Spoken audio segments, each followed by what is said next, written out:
Right, so the guns have buggered off. Flight's finished, they've got rugby to watch. Just before I pack everything away, just thought I'd just quickly go over. I've had a few questions about the new Pinkfoot calls, and a few have gone out recently, and I just want to make sure that there's some kind of instructional information out there on how to get the most out of it, because it's not a long read. This call will in all likelihood be nothing like what you've seen before as far as call goes, because the standard seems to be the long read. So short reads, I'll just give you a quick overview. That's short read, little short, stubby, a lot thicker than you would typically see. Alright, if I just compare that to, this is what I mean when I say a long read. Alright, big long tone board, hybrid sort of J-frame, flute style call, great for grey lags. But although it has great range getting from highs to lows, I think the highs just aren't high enough, and I think you're kind of limited on volume, so that's where I went with this call. So this call was originally developed for a very aggressive, loud, fast style of calling. I'll go into it later in another in a longer video. I just want to get a quick outline on how to use the thing first. So before I go into hand positions and all that kind of stuff, there is one note you need to learn, and that's it. So if you imagine, I'll try and get the hand right. Imagine this is your mouth, these are your teeth, here's the roof of your mouth, right? Here's your tongue. So it's the tut sound, T-U-T. Just alright. So you're going to start with the tip of your tongue on the roof of your mouth, and you're going to just push air against it, but you're blocking it with the tip of your tongue. So it's, and then quickly, same tut, you bring your tongue down, let the pressurized air through, and then quickly shut the note off. So that's the best way to get the crispest, clearest notes you can possibly manage. I mean, with a long read, you sort of, there's sort of a build up. When you listen to a long read, it's sort of different. It's like when you crack a whip, there's always a build up and like a whoosh before you hear the crack at the end. So with a short read, you don't get that. It's instant. It's that's how you get the crispest, cleanest notes. That's why I designed it that way. I won't go through all the trouble. It'd be really easy for me to just shorten down the read on a grey lag call and mark it as a pink, but it wouldn't be the best call it could be, and I could probably make a lot more money and save myself more time because it's what people are used to, but it's not, well, in my opinion, it's not optimal. So short reads, so tut, tut,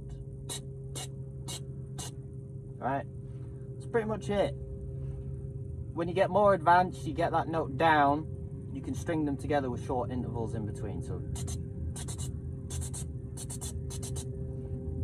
pretty much the only thing limiting how fast you can be on this call is how quickly you can move your tongue. And obviously with a bit of practice, it's frightening how quick you can get on these things. I'll include it in a longer video, but for this, I'll just quickly score it. So thumb and forefinger, all right, fairly standard and typical, right? Thumb and forefinger, bend your forefinger over so you're in line with the end of the insert. Just for reference, the pink bit is the insert, the brown bit is the barrel, right? Finger over, tight seal, all right, just on the edge of it. Secure it with your thumb.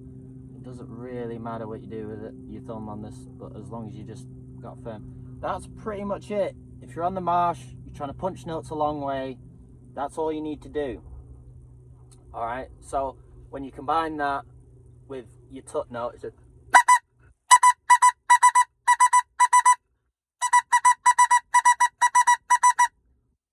pretty much it.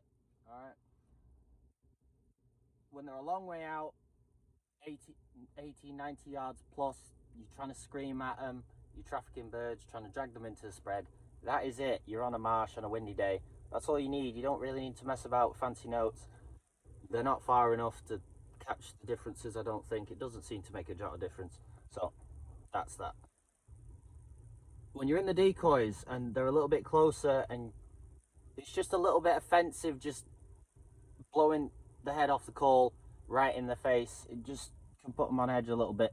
This thing is a lot louder than your standard call. You cannot just start banging on, well, you can't just start screaming your head off at them when they're that close. They'll pick you out in a second. It's so loud. So when you need to quiet it down a little bit, they're sort of in that 70 to 60 yard range, all right? And they're in the decoys, they're in sort of decent, just out of range, but not.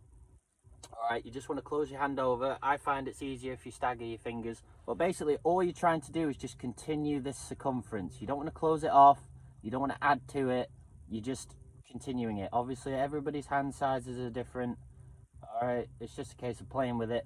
But what you want to find, there'll be a place where the reed break, and I'll show you the reed breaking over in a minute, but there'll be, you just want to be past that. Usually, if you just continue this circumference, as you can see, you can't go far wrong. But as I say, it's just a case of playing with it. All right.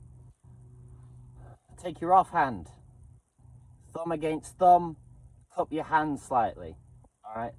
So when I designed this call, it features a shaved reed. I'll go more in depth in a longer video. This is already going longer than I expected because I'm waffling. But when you see your reed, when you receive your call, if you look at the edges, you'll see it's thinner on the edges than it is in the center. So I'll take an X-Acto knife or a nail file, whatever I have to hand, whichever is easier, and I'll go around the edge of your reed and I'll make the edges half the thickness of the center. All right, there's lots of benefits for that. I'll go into it in a longer video, but essentially all it does, it might look a bit weird when you look at it and think, God, it looks like somebody's chewed that. It's not. It's not. All right, I've just taken a Stanley knife or an X-Acto knife, shaved the edges, made them thinner on the edges than it is in the center. What that does is when you add back pressure, like when you put your thumb over a hold, it increases the pressure and you get, the water goes further, obviously. Same thing happens with a call. You close it off, you increase the pressure. Obviously the pressure increases back up the call and that forces the edges to vibrate quicker than the center. So what that allows you to do, the reed is less likely to dig in and stick on you, but you get a deeper, raspier sound, but it's more dramatic just by moving your hand slightly. It's an easier way just to replicate more geese in the spread by how much back pressure you add. So same thing, same note. All right, if we just set up thumb and thumb, so that's pretty much it. All right, in a real calling scenario, you've got tons of geese, they're sort of not particularly sure about your spread. There's something off. It's not, they're not charging the spread. They're sort of doing that thing pinks do, the pressured birds. They're sort of creeping in, just trying to suss out any possible reason to not commit. It's essentially what they're looking for. So just to give them a little bit of confidence, when real birds are got their heads down feeding, they'll sort of bounce off each other. Right? So it's at that point where they're not really sure. Pick out a goose. Now, you'll usually hear it. It'll be the loudest of the lot of them, and it'll give you a double note to sort of, I'm here, respond. So it's at that point where you let it talk, then you talk, you let it talk, and match its pace. All right, don't go shouting over it, don't talk over it, and you mirror it. Then the more excited it gets, the more excited you get. The quieter it gets, the quieter you get, and you'll always be more successful when you actually have a conversation with it instead of trying to say push your agenda on it. But you know, hopefully it gets across what I'm trying to say. Don't shout over it, let it talk, then you talk, let it talk, then you talk. All right, that's usually the best way I've found. So hopefully that gives you a quick, brief little idea how to use the call, that kind of stuff. As I say, I'll do a longer video going through tips, tricks, things I've learned, things to do, things I've learned not to do through years of getting mugged off by geese, trust me. So hopefully if you learn something from my failures and add a few extra birds to your bag this season, great. These are available, website, Facebook, things like that. You can buy direct now. If you have a question, message me. Yeah,